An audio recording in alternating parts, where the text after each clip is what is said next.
Okay, this is the situation at the end of September 1914.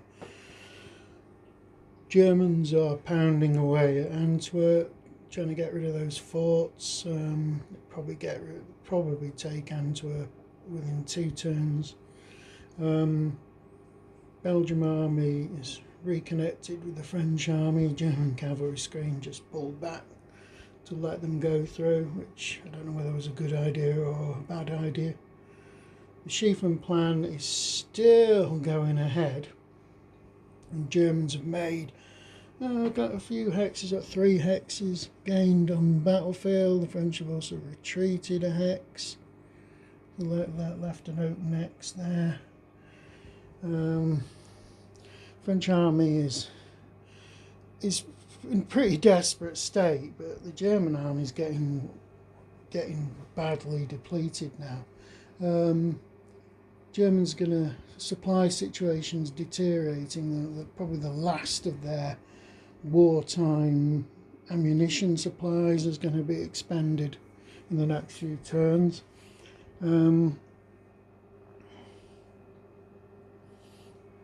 They've sort of abandoned the Schlieffen plan as such, as we're not going to wheel round behind Paris like this.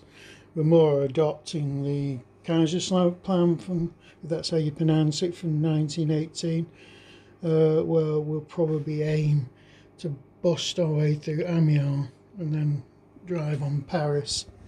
One thing to remember now, that units are going to start entrenching all along the line, but these first entrenchments they take place in the monthly special entrenchment phase. There's like 2 phases, so it takes 2 months to actually complete your construction. So even though the entrenching started, it doesn't take effect till November.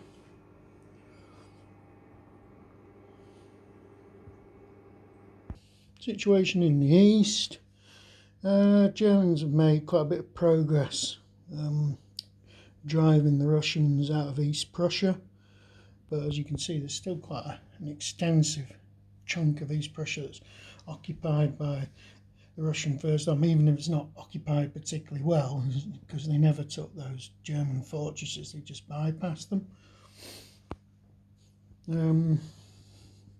Other German armies trying to drive towards Warsaw, not particularly successful, because they're the weaker of the 2 German armies in East Prussia.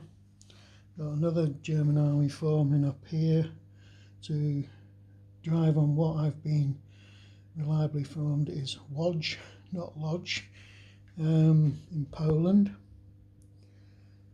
The Carpathian front is just about shot. Both sides are in a terrible situation in terms of ammunition and supply. There's very, very limited amount of leeway for any offences before we start getting some supplies coming in. Same on here, the Kosovo front. I keep calling it Kosovo. It's Montenegrin front.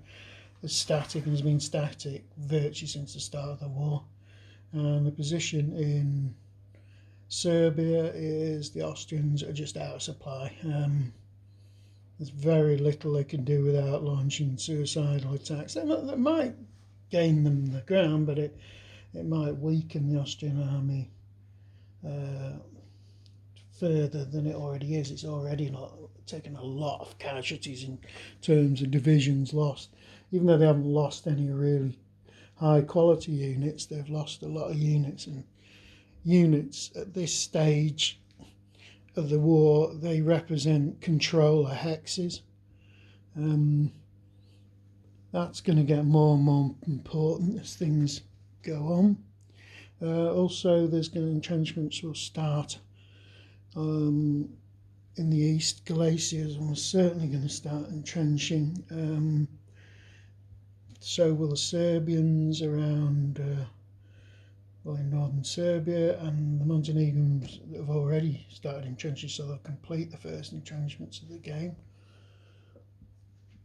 So all in all, the position is it's still touch and go for the Allies because of the situation in the West, but I think the Germans have got a real tall order now to try and.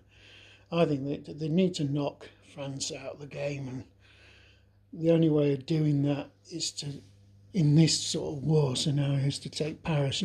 I don't think they're capable of destroying the French army in the field without taking so many casualties themselves that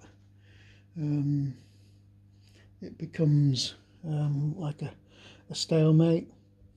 British are in a shocking state and they need to get some reinforcements as soon as possible.